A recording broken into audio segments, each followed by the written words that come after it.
قصص الانبیاء حضرت ہود علیہ السلام۔ محترم ناظرین، بحوالہ اجداد حضرت ہود علیہ السلام کا پس منظر یہ ہے کہ طوفان نوح تھمنے کے بعد جو لوگ کشتی پر سوار ہونے والے بچ گئے تھے، جب اللہ تبارک و تعالی نے ان سب کی زبانیں بدلیں اور ایسی بدلیں کہ ایک دوسرے کی بات سمجھ میں نہ آتی، تب وہ لوگ الگ ہوئے اور اپنی اپنی قوم و قبیلوں کو لے کر زمین پر پھیل گئے اور پوری زمین آباد ہو گئی۔ ان میں قوم عاد ایک ایسی قوم تھی جسے اللہ تعالیٰ نے سب سے زیادہ طاقت و قوت عطا فرمائی تھی اور سب جگہ ان کی حکومت تھی۔ عاد اصل میں ایک شخص کا نام ہے جو نوح علیہ السلام کی 5ویں نسل اور ان کے بیٹے سام کی اولاد میں ہے۔ پھر اس شخص کی اولاد اور پوری قوم عاد کے نام سے مشہور ہو گئی۔ آج اس کی کچھ تفصیل بیان کرتے ہوئے بات آگے بڑھائی جائے گی اور قصہ ہود علیہ السلام کا اختتام کیا جائے گا۔ دوستو، طلحہ فلمز میں آپ سب کو خوش آمدید۔ آپ دیکھ رہے ہیں طلحہ فلمز کے سلسلہ قصص الانبیاء کی یہ 28ویں قسط۔ مفسرین اور مورخین کے اقوال اس کی بابت مختلف ہیں۔ زیادہ مشہور یہ ہے کہ عاد کے دادا کا نام ارم ہے، اس کے ایک بیٹے یعنی اوس کی اولاد میں عاد ہے، یہ عاد اولا کہلاتا ہے، اور دوسرے بیٹے حبشو کا نام ثمود ہے، یہ عاد ثانی کہلاتا ہے۔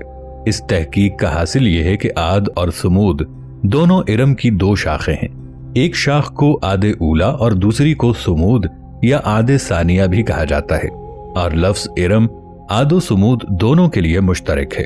بیان القرآن کے مطابق بعض مفسرین نے فرمایا ہے کہ قوم عاد پر جس وقت عذاب آیا تو ان کا ایک وفد مکہ معظمہ گیا ہوا تھا، وہ عذاب سے محفوظ رہا، اس کو عاد اخرى کہا جاتا ہے۔ احقاف کا علاقہ جنوبی مشرقی عرب، سواحل خلیج فارس کی حدود میں اور عراق اور جنوب و مغرب میں حضر موت تک پھیلا ہوا تھا۔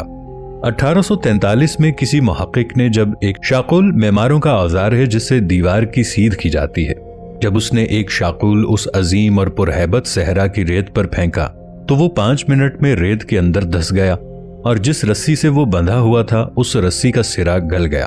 اس قوم کے عروج کا زمانہ 1700 قبل مسیح سے 2300 قبل مسیح تک رہا۔ ایک اور روایت کے مطابق انہوں نے زمین کے ایک بڑے خطے پر 1500 سال حکومت کی۔ جیسا کہ اللہ تعالیٰ کا قانون ہے کہ ہر سرکش قوم کو سزا سے پہلے انہیں سمجھانے اور ہدایت کا راستہ دکھانے، ان تک اللہ کے پیغامات پہنچانے، اس کے سخت عذاب سے ڈرانے والا کوئی نبی یا رسول ان میں بھیجا جاتا۔ پھر قانون الہی ہے کہ نبی یا رسول اسی قوم میں سے ہوتا تھا۔ چنانچہ اللہ تعالیٰ نے قوم عاد کی رہبری اور رہنمائی کے لیے ان کی قوم میں سے حضرت ہود علیہ السلام کو پیغمبر بنا کر بھیجا۔ حضرت ہود علیہ السلام کا نسب نامہ یوں ہے: ہود بن صالح بن ارفاشند بن سام بن نوح علیہ السلام۔ ایک قول کے مطابق حضرت ہود علیہ السلام کا نام عابر تھا جو صالح کے بیٹے تھے، اور وہ ارفاشند کے بیٹے تھے جو سام بن نوح علیہ السلام کے بیٹے تھے۔ آپ کا نسب اس طرح بھی بیان کیا جاتا ہے: ہود بن عبداللہ بن رباح الجارود بن عاد بن اوس بن سام بن نوح علیہ السلام۔ کہتے ہیں سب سے پہلے عربی زبان میں کلام حضرت ہود علیہ السلام نے کیا۔ البتہ وہب بن منبہ فرماتے ہیں کہ ہود علیہ السلام کے والد سب سے پہلے عربی زبان بولنے والے تھے۔ بعض حضرات نے حضرت نوح اور حضرت آدم علیہ السلام کا نام لیا ہے۔ حضرت اسماعیل علیہ السلام سے پہلے کے عرب کے باشندے عرب عاربہ خالص عرب کہلاتے ہیں۔ ان میں بہت سے قبائل شامل ہیں، مثلاً عاد، ثمود، جرہم، تسم، جدیس، قمیم، مدہن، املاق، جاسم، قحطان اور بنو یقطن وغیرہ۔ حضرت اسماعیل علیہ السلام کی اولاد عرب مستعربہ کہلاتی ہے۔ فصیح و بلیغ عربی زبان میں سب سے پہلے حضرت اسماعیل علیہ السلام نے کلام فرمایا۔ الغرض اللہ تبارک و تعالی نے حضرت ہود علیہ السلام کو ان کی قوم کی طرف نبی بنا کر بھیجا۔ انہوں نے قوم عاد کو اللہ کی طرف بلایا اور راہ حق کی دعوت دی۔ چونکہ وہ قوم دنیاوی رنگینیوں میں اس قدر مگن ہو گئی تھی کہ اپنے تئیں اس کو اس قدر اچھا محسوس کرتی تھی، گویا وہی حق ہے اور اس کے سوا سب کچھ بیکار ہے، کیونکہ شیطان نے ان کے کرتوتوں کو ان کے سامنے آراستہ کر کے خدا کی راہ سے روک رکھا تھا، اور وہ لوگ اسی کو بہتر سمجھا کرتے تھے۔ اپنی طاقت و جبروت، قوت و حشمت پر بے جا فخر و ناز اور گھمنڈ اور تکبر کے باعث جب یہ قوم خدا کی متواتر نافرمانی اور خودسری میں آخری حد کو جا پہنچی تو عذاب الہی ان پر اس شکل میں نازل ہوا کہ ان کے منتخب کردہ بادل کا رنگ دیکھتے ہی دیکھتے سیاہ ترین ہوا اور وہ پورے آسمان پر پھیل گیا کہ ہر جانب اندھیرا چھا گیا اور اس میں سے ہوا سرسر چلنے لگی۔ جب وہ ہوا تیز ہونے لگی تو تب وہ لوگ ڈرے اور انہوں نے بچاؤ کی تدبیر کی۔ مرد جتنے تھے انہوں نے اپنے پاؤں گھٹنوں تک زمین میں دھسا لیے، ایک دوسرے کے ہاتھوں میں ہاتھ ڈال کر مضبوطی سے بیٹھ رہے اور درمیان میں بچوں اور عورتوں کو رکھا اور کہا کہ اب دیکھتے ہیں کون ہمیں ہٹاتا ہے کہ 3 طرف تو پہاڑ ہیں اور ایک طرف ہم ان پہاڑوں جتنی بڑی طاقت۔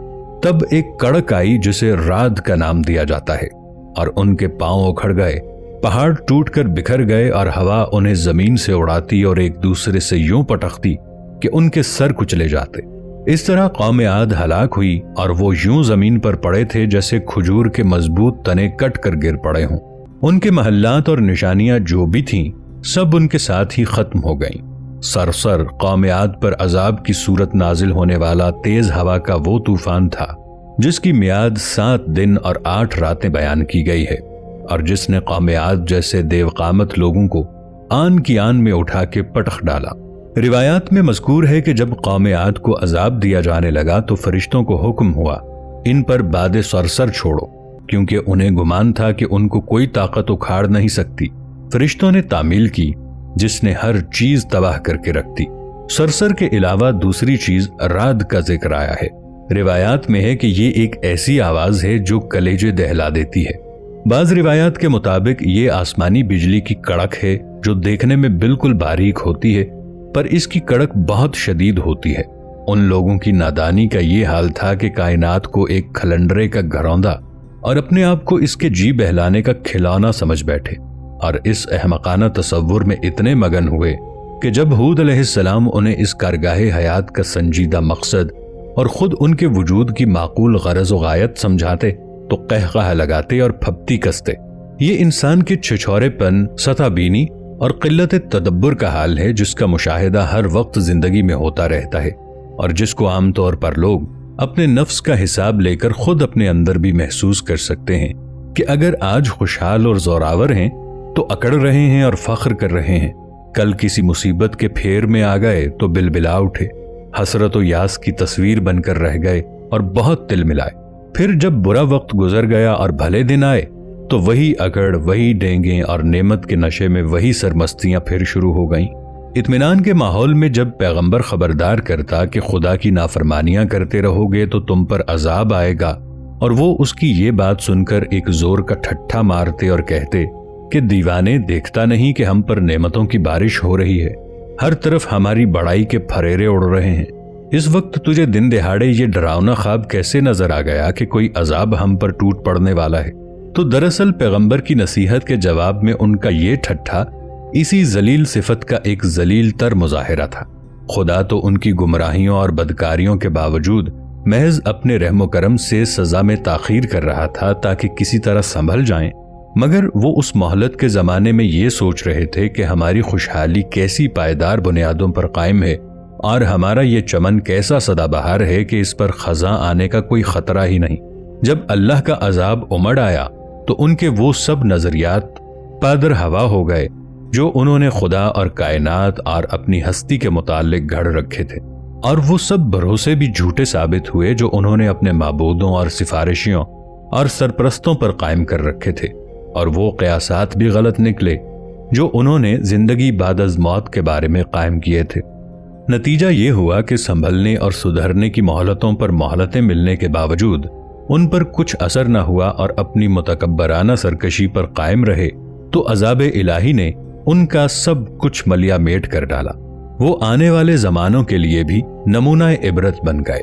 اس واقعے کی تاریخ کے بارے میں مورخین کا اتفاق ہے کہ یہ واقعہ شوال کے مہینے میں رونما ہوا، البتہ اس کے دن کے بارے میں اختلاف ہے کہ کس دن رونما ہوا۔ بعض نے پہلی شوال اور بعض نے 30 شوال کا ذکر کیا ہے۔ جنہوں نے پہلی شوال اختیار کیا ہے وہ شوال کے پہلے ہفتے کو برد العجوز کہتے ہیں۔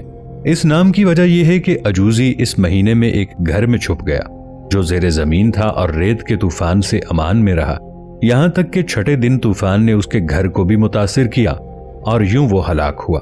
عجوزی کے بارے میں اس سے زیادہ تفصیل دستیاب نہیں ہو سکی، علامہ تبری کی بعض روایتوں میں ہے کہ حضرت ہود علیہ السلام کی عمر 150 سال تھی۔ آپ علیہ السلام کو 50 برس کی عمر میں نبوت عطا ہوئی۔ 50 برس تک قوم کو واعظ و نصیحت کرتے رہے۔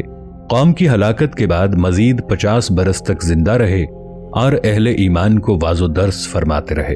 اس واقعے کے بعد ہود علیہ السلام سرزمین حضر موت چلے گئے اور وہاں باقی عمر گزاری۔ تاریخی کتب سے پتہ چلتا ہے کہ حضرت ہود علیہ السلام کا مزار حضر موت کے ایک مقام پر ہے جہاں عرب کے مختلف حصوں سے ہزاروں کی تعداد میں لوگ جمع ہوتے ہیں، اگرچہ یہ قبر تاریخی طور پر ثابت نہیں ہے۔ حضرت ہود علیہ السلام حضرت نوح علیہ السلام سے 800 سال بعد تشریف لائے اور 150 سال اس دار فانی میں رہنے کے برعکس ایک اور روایت کے مطابق 464 سال اس دنیا میں ظاہری حیات میں رہے اور پھر اس دنیا فانی سے رحلت فرمائی اور حیات جاویدانی حاصل کی۔ ناظرین محترم، آئندہ ویڈیو حضرت صالح علیہ السلام کے بارے میں ہے۔ قصص الانبیاء کے اس دلچسپ جاری سلسلے سے لمحہ بلمحہ آگاہ رہنے کے لیے ہمارے اس چینل کو سبسکرائب کرتے ہوئے بیل آئیکن کو دبا دیجیے تاکہ ہماری آنے والی ویڈیوز بھی اسی تسلسل سے آپ تک پہنچتی رہیں۔